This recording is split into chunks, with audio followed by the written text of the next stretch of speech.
welcome to Family We've Got Your Back. We're excited because it's National Donut Day. And we got some donuts.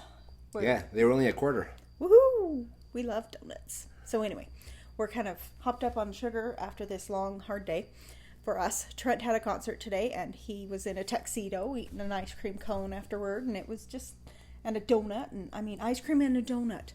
It can't be better, but it is late and long day. So if we don't make sense, it's because we're tired and hopped up on sugar. Anyway. And so this episode was inspired by a conversation I had a while ago with some people that they were frustrated because their spouses were going to be home and they weren't going to be able to do what they wanted to do because their husbands chose the activities.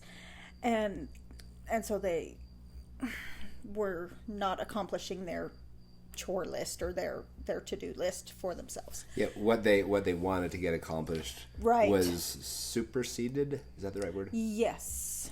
They were overruled. Yeah. And that made me sad because when Trent and I are together, when we have days off together, it's so fun and it doesn't matter what we do. But I just absolutely cherish those days because I get to be with my best friend, right? My creepy best friend. Anyway, and so, we're doing yard work. I get to be with Trent. It's so exciting. He makes it fun. I mean, obviously. It's a different dynamic than what we usually get to do. Yes, usually we're, in the evenings, we're trying to accomplish all we can or hanging out or whatever. But when we have the whole day together, it's like, oh, yay, right? Yeah. We get to, because quantity of time dictates quality time. So anyway, we've talked about that before. But yeah, so it's so exciting. And it was sad for me that they don't get that experience. And so it inspired a lot of thought. And I decided that no matter your power dynamic in your relationship, the goal for that dynamic is that your needs and your wants, secondary, are taken care of. Right? In that relationship. And if there is a dynamic in your relationship where there is a leader and a follower, which we're not saying is bad. No. Because some people need to follow and some people need to lead. And hey, leaders typically gravitate in relationships to followers. And, if that's what you need, then great. Right? So, but the leader has a responsibility to the follower.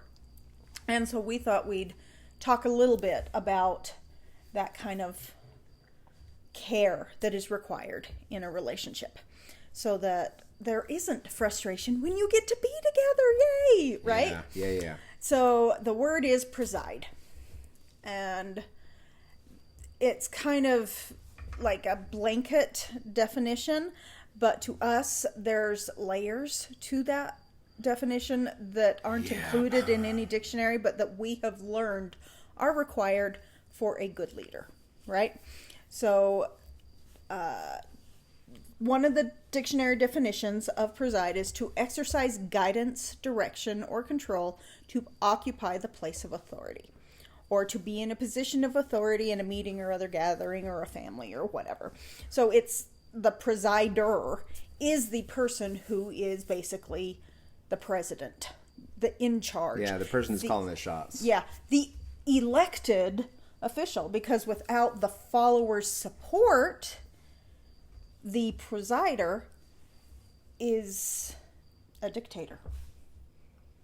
Or at least can be. And not a benevolent dictator, which actually is the best governing policy or system of government. A benevolent dictator is the leader who has power to make decisions, even though people will be unhappy with them, because he has what is best for most people in mind and makes decisions based on what is best for people, right? That's what a benevolent dictator is. Yeah, you can have confidence in that person because you know that they have thought about the constituents, have thought about the people that they're ruling.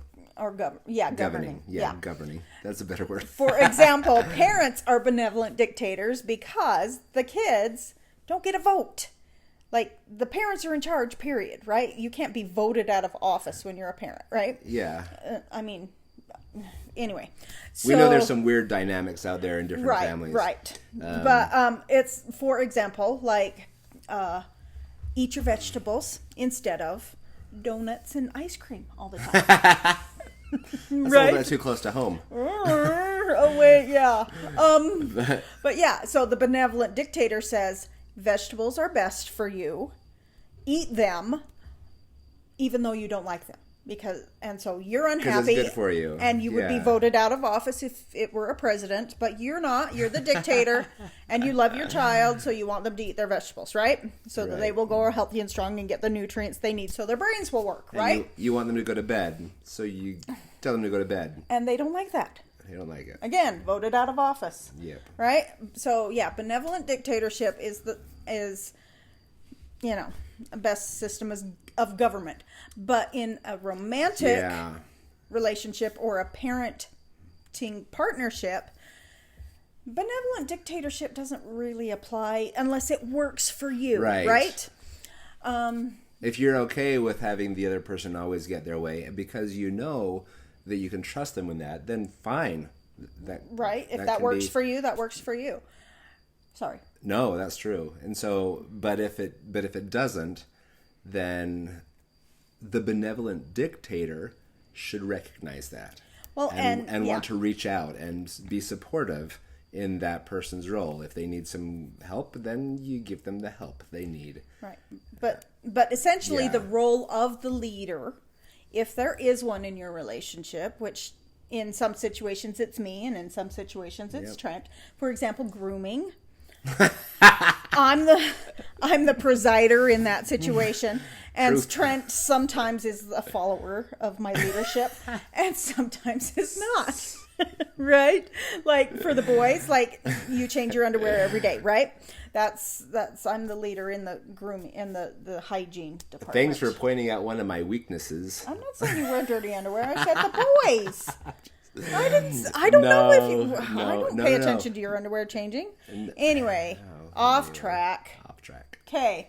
So the point is, if there is a disagreement in our relationship, we have decided that Trent will be the ultimate presider in that situation because he has what is best for us in mind and will make the decision that is best for most people in our family, because not every time will everybody's needs align. Right. Like right now, we have a son on a competitive frisbee team that is traveling over the summer, and we have to get him to a city that's like an hour and a half away twice a week. So for practices and things like that, and we're just like, oh gosh, what have we gotten ourselves into? And so his need to get to his practices and games supersedes other needs. Yeah. Right now. And it won't be that way always. Nope. And somebody else's needs will take precedent because at other times, at other times. And those needs will be met. And so we as a family have to make a decision of whose needs get to be met at this time. And so Trent, right now, in our situation, is the one, if we disagree, if we can't come to a compromise, I trust him to make the decision that is best for our family. And as I follow that and trust him, I'm actually the one giving him that power, right? Yeah. And so it's not a submissive, cowering, abusive situation where he's dictating to me. We are equal partners, and we feel we are partners, right? And we do what we need to do to make sure that everybody's needs are met in whatever way they need to be met. right? And that was a minor example, right? Right. But even last week there was some frustration with that very scenario. Yes, because I thought Trent was going to do one thing, and instead he had to. Well, and I felt I didn't have a choice but to right. do it. And that's the other thing that is thrust upon the dictators. Like, sometimes you have to make the call, and sometimes it's not going to fly too well. Yeah. But it's okay. Right. And we had a conversation afterward, and I said, just remember that the Frisbee needs cannot trump everything all the time. Like, there has to be some give and take, and he may have to miss some practices or whatever if somebody else has something important going on as well. Right? Because his is repetitive, and maybe there's a one-time thing. You know what I mean? So we have to figure it out as we go along. But that's the thing, is that he takes, the leader in this situation is taking into account the needs, the wants, the desires, the hopes, the tasks that need to be accomplished of everybody in that relationship that they are presiding over, right? And that's what makes a good leader, is they care about and watch over and are stewards for the people that they lead. And if you are not considering the needs of the people that you are caring for or in charge of, if you want to put it that way, then there will be strife. There will be frustration. There will be hurt feelings. And if it is taken to the extreme, that is abusive and can be abusive. It borderline harmful. Like, if they are only thinking of themselves and only choosing things that they want and don't consider that the other person or other people involved might really hate what is going on, and they're like, too bad, I'm in charge, I get to choose. That is where ideally everything that's not a good thing. Everything that the presider should be doing should be done out of love.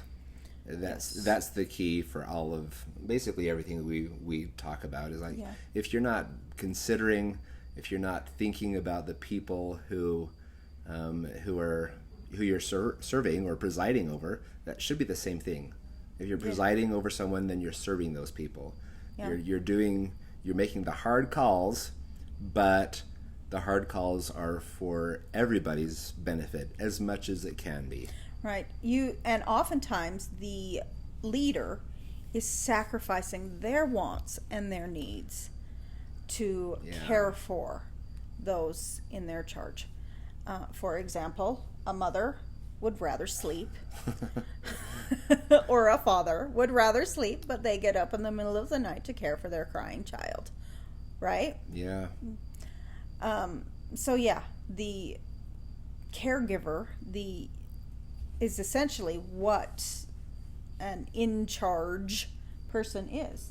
Yeah. They are the caregiver, which means they need to give a care. That was shocking. Yeah, crazy.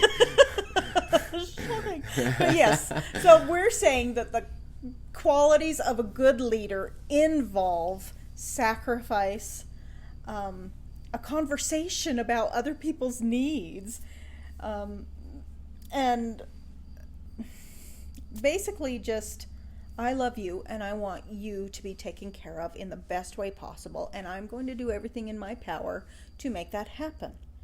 And in order for that to happen, they need power to make those choices, right? And so if you have a leader-follower dynamic in your relationship, and sometimes that can switch like it does in our relationship, then please be in mind that when it is your turn to be in charge, that you are the one that is the caregiver, the need meter, the steward, basically. Like, for example, to avoid the frustration of the day off problem, like we were talking about at the beginning, we say, this is what I would like to accomplish today. What would you like to accomplish? Or vice versa. What would you like to accomplish today? Or what do you need to get done? Or how do you see the day going? Right. That's a common question, is how do you see the day going? And to be honest with you, it's typically Michelle that asks that question to me, because I haven't put a whole lot of thought into it at that point in time. And so then I have to think, like, oh, well, this is what I would like to have happen. And then at that point in time, our wills start to bend toward each other. Yes. And say, okay, so how can we accomplish everything we need to accomplish? And we figure out the schedule, basically. Yep. And today we did that. Yep. Or last night we did that. Well, and then we woke up to a flat tire. And so all of a sudden, something superseded both of our plans. Yes, and so we had to take care of the flat tire. And he had to get to his concert, 2 of them. It was a matinee and an evening performance. And I had grocery shopping because Friday is my day off and the only day to do it. And we just kind of... And our wills bent towards each other. Yes, and we figured it out so that we could get everything that actually had to happen done. And the electrical work on the basement didn't get done. That was the plan for the day, is to work on the electricity, getting that fixed in the basement. That did not happen. Yeah. But the concert did, the grocery shopping did, and the flat tire got fixed. Everybody ate, and we got donuts and ice cream. Those were winner. Those are the important parts of the day. So. Donuts are always superseding everything. Apparently, we're not that bad. We're really not horrible.